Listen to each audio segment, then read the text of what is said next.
श्यामलाल नाम के एक बुजुर्ग व्यक्ति थे जिनका देहांत हो गया। वह एक किसान थे। उनके पास 4-5 ही खेत था।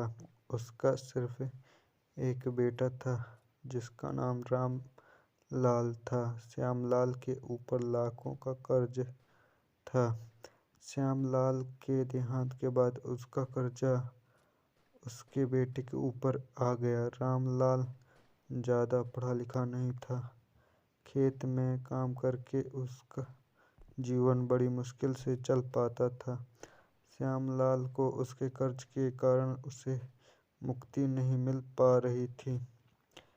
श्यामलाल के बेटे को सरपंच रोज धमकी देकर जाता था कि वह अगर कर्जा नहीं चुका पाया तो उसकी जमीन हड़प ली जाएगी। रामलाल अपने पिताजी की जमीन नहीं देना चाहता था। एक दिन रात में रामलाल खेत में जाकर रो रहा था और अपने पिताजी को याद कर रहा था। तभी अचानक उसे ढूंढते हुए वहां सरपंच आ गया और रामलाल को सरपंच मारने लगा। तभी वहां जोर जोर से हवा चलने लगी और सरपंच को जोर का झटका लगा और सरपंच दूर जा गिरा। अब श्यामलाल की आत्मा आ गई थी जो सरपंच को बहुत मारा, जिससे वह बेहोश हो गया।